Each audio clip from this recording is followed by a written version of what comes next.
How's it going, everybody? Gaurav, Bhatt and Mihir Vasada here.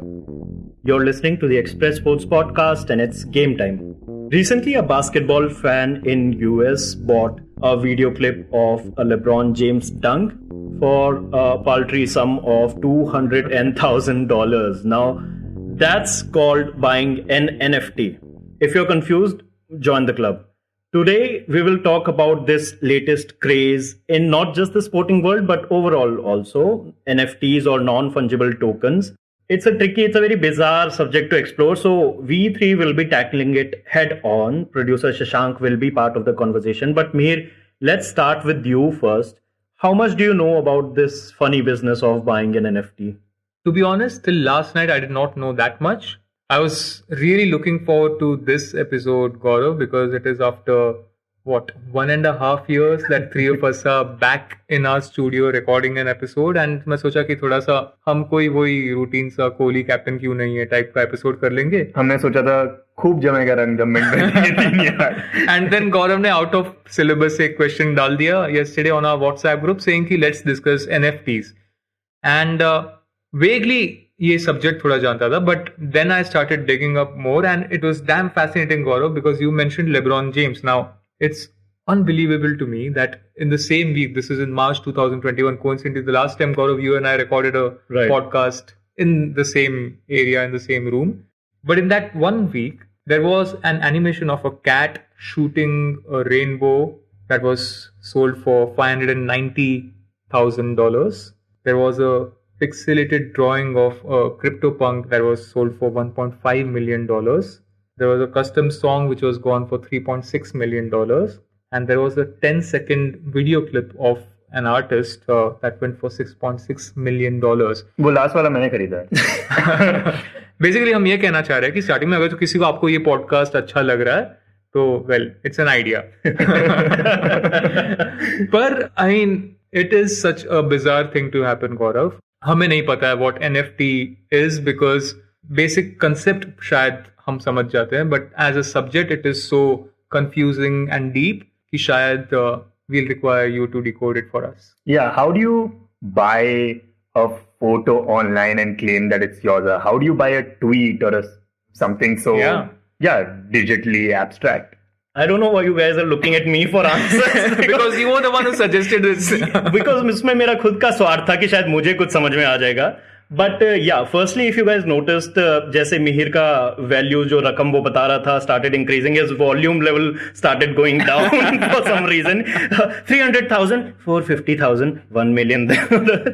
But so NFT, like I said, non-fungible tokens. अब इस पे पहला सवाल ये है कि what is fungible? What is non-fungible? Non-fungible essentially means non-replaceable. So, like you have cash or even cryptocurrencies like Bitcoin or Dogecoin, these are fungible assets and they can be interchanged with something of equal value like other currencies. अगर आपके पास 100 रुपए का note है मिहिर और आप उससे 2 50 रुपए के नोट बना देते हैं, you still have that inherent value. You exchanged it with something of the same value. But this NFT, this digital collectible, and digital being the keyword here, we'll delve into it a little later. But ye collectible, Shashank, you know that it's such a one of a kind, a unique sort of a thing that it's non-fungible, as in you can't exchange it for something of exact equal value, right? Yeah, and I think the entire idea behind NFT is the factor of authenticity. The idea that you can claim a particular thing to be yours, at least in the digital realm. There are questions, of course, that what does it mean when you own the NFT of an image, but you don't own the copyright of it. So let's say, I'm guessing some photographer clicked a photograph. I can own it as an NFT, but I don't have the copyright. That means like I can't use it in a book or I can't make money off of it, but I can still brag about it that, hey, I own an NFT of this famous photographer, or or a slam dunk of a basketball player, or a Jack Dorsey's tweet. I mean, famously, Jack Dorsey's first tweet sold for $2.9 million. But yeah, whoever owns that still doesn't have the copyright to it. Jack Dorsey, by the way, founder of Twitter. ये तुम ऐसे बता रहे हो जैसे कि podcast का regular host है कि उसका ट्वीट. पॉडकास्ट का रेगुलर होस्ट है बट खुद के पॉडकास्ट का, not express sports. But yeah, it is bizarre in that sense. So Gaurav wrote this explained, I think, in July, Gaurav, and just the Monday before that, sometime in late June, early July, Andy Murray became one of these sports persons जो ये bandwagon में join कर लिया, and उसका 2013 Wimbledon title जो था उसमें से one clip he sold for $177,000. Because if I wanted a clip, like that's my whole confusion part that kicks in. अगर मुझे वो क्लिप चाहिए थी तो मैं जाके YouTube पे वो गूगल करता था, मेरे फोन में स्क्रीन रिकॉर्डर ऑन करके I would have had that clip. But here is one person who's paid $177,000 for it, and he doesn't even own the rights. It's not like if I want to use that clip, I'll have to go to that XYZ person कि आप मुझे दे दो, I'll pay you the royalty. So Gaurav, इसमें apart from the kick or the ego, is there anything that really gets going for the buyer? Firstly, we have to explain that why Andy Murray and why that particular win that Wimbledon title. Andy Murray famously won his first Wimbledon in 2013, and that ended Britain's 77-year-long wait for a men's champion. And it was such a huge deal, Mihir. We remember उसका euphoria काफी time तक खत्म नहीं हो रहा था, जबकि हमारा उससे कुछ लेना देना नहीं था. But still, we'd be bombarded with reports, analysis, and all these pieces. So 8 years down the line, with Wimbledon ongoing, Andy Murray predicted that this would be a right time to get into NFTs, and he made an NFT with the help of the NFT platform, of course. That match point, that short video of him executing the shot, winning the match, and then collapsing and celebrating for that Wimbledon title, that was the quote-unquote moment that was made into an NFT. And the guy, like you said, bought it for $177,000 odd. Now, इसमें सबसे पहले तो हमें ये जानना जरूरी है यार कि again I'll be using the word digital. इसमें आपके पास फिजिकल कुछ नहीं मिला, यानी आपने इतना खर्च किया. Now there's of course यहाँ पे आप ये कैवियट है कि because the guy who bought this NFT, उसको एक physical, he got like a digital cover to showcase that particular video. He got like Wimbledon का 2 tickets अगले साल का. तो चलो अगर आप इतना पैसा दे रहे हैं तो वो सब मिलेगा, but that has nothing to do with the concept of NFT. वो एक एडेड वैल्यू ऐड था, वो बोनसेस थे कि आपको साथ में चलो एक फ्रेम दे देते हैं कि आप ये क्लिप लूप पे चला सकते हैं. The sum that he paid was for that particular moment of Andy Murray winning. And Mihir, like you rightly pointed out, now that doesn't stop me from going to YouTube. That doesn't stop me from the broadcaster Star Sports to play that Andy Murray clip come Wimbledon next year, because this person who owns the NFT, he doesn't own the copyright to that clip. तो exactly वो फिर वही kick की बात आ जाती है. मैंने तेरा ही क्वेश्चन और इलेबोरेटली उसमें लंबा डिस्कस करके now throw it to Shashank कि Shashank, you have also been plugged into the art side of this entire thing, and that is where basically the impetus came, where it gave digital artists this new avenue to make money off of their great art. But kya kick hai? Because at the end of the day, if you're buying a Mona Lisa for a certain sum, you expect to be having that physical Mona Lisa painting in your living room to show off, but you just have an NFT. So what does it mean? You have, if I understand correctly, you have a certificate and blockchain is involved. Yeah, exactly. Yeah, you're right that if I own an NFT of an art piece, I don't get to hang that art in my living room, or nobody's going to give me even a printout of it that I can show to people that, hey, I own it.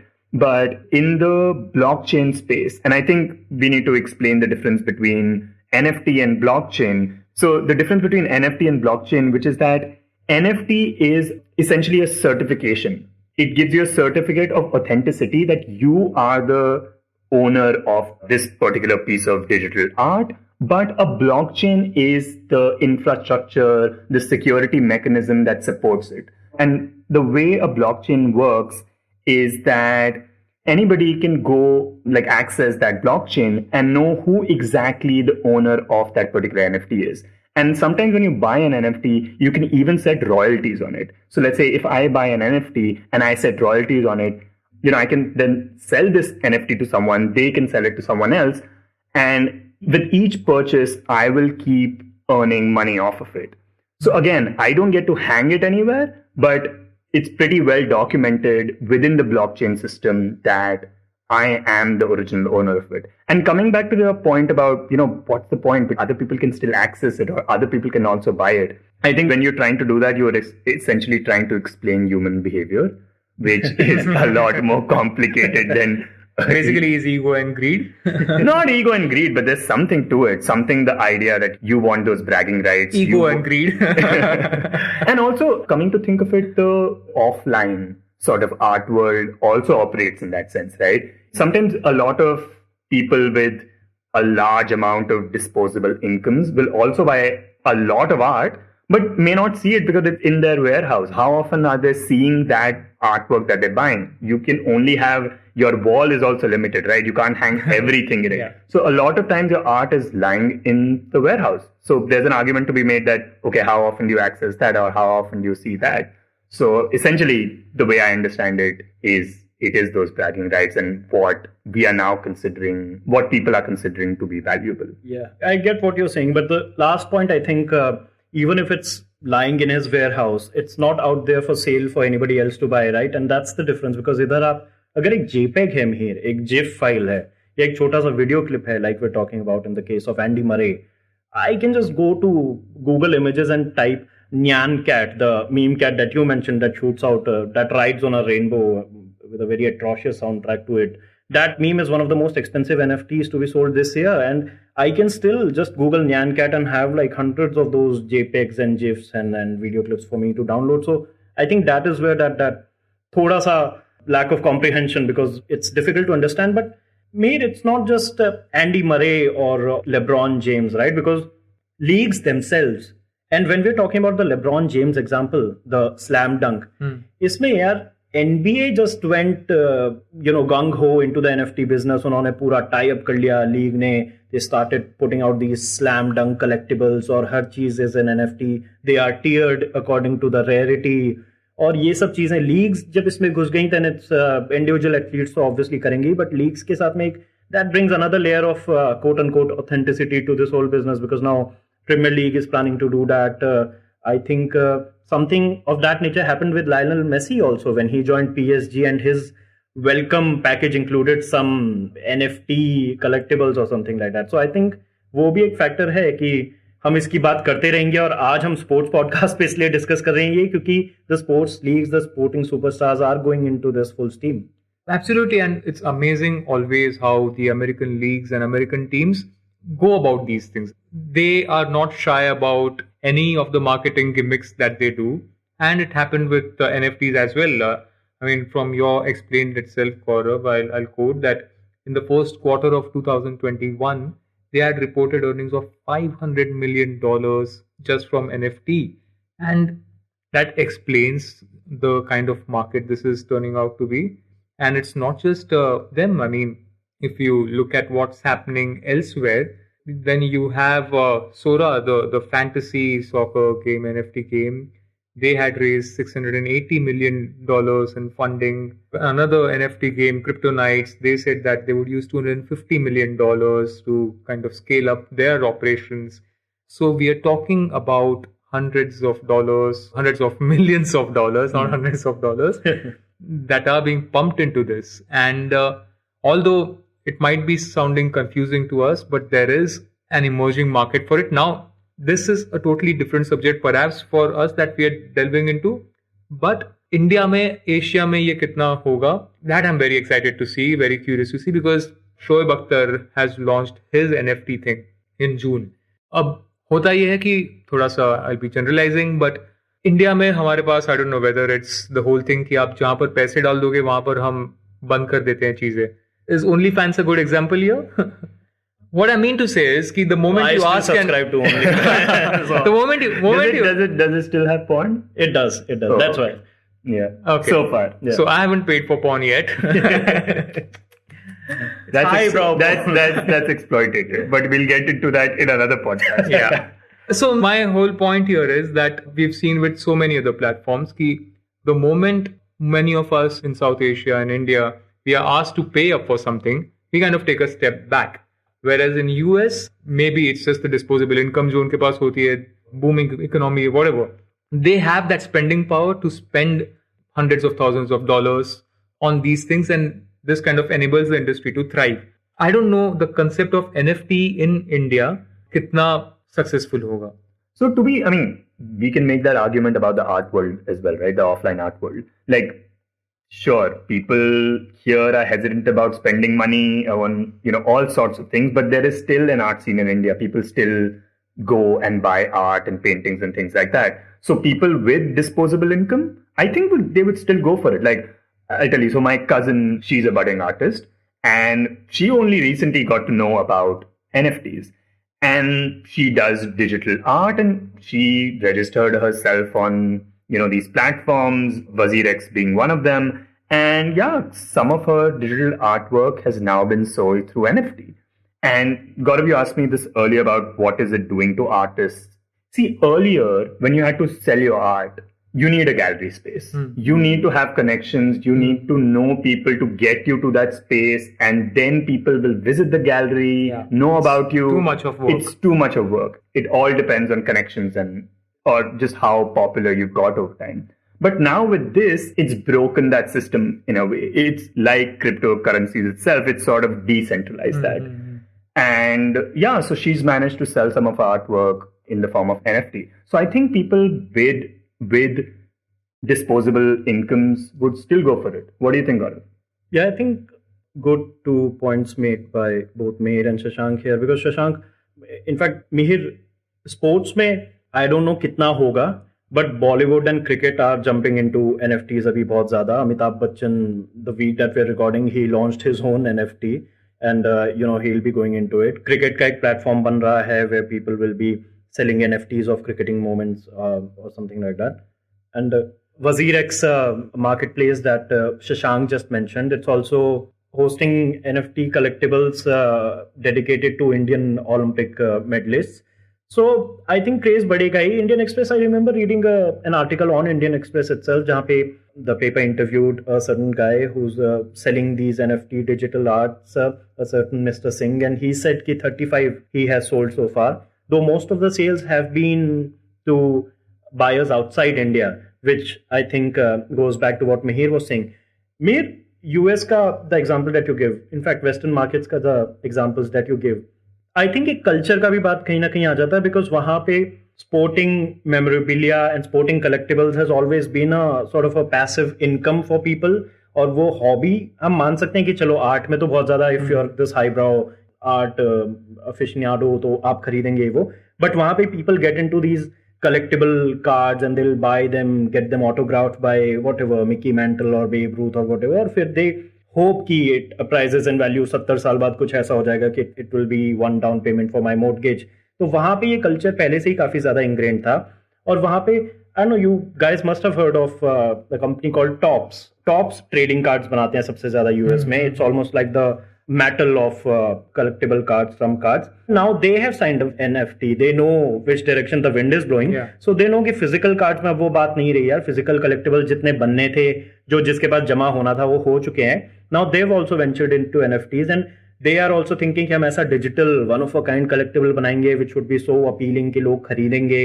And एक बहुत interesting cross section है. And I think अब मुझे realize हो रहा है कि subconsciously I suggested this episode, but अब मुझे realize हो रहा है why? Because I was thinking once कि arts और sports का काफी एक जबरदस्त cross point है NFTs में. When we talk about Lionel Messi, he recently joined this NFT craze जहाँ पे he collaborated with some artists.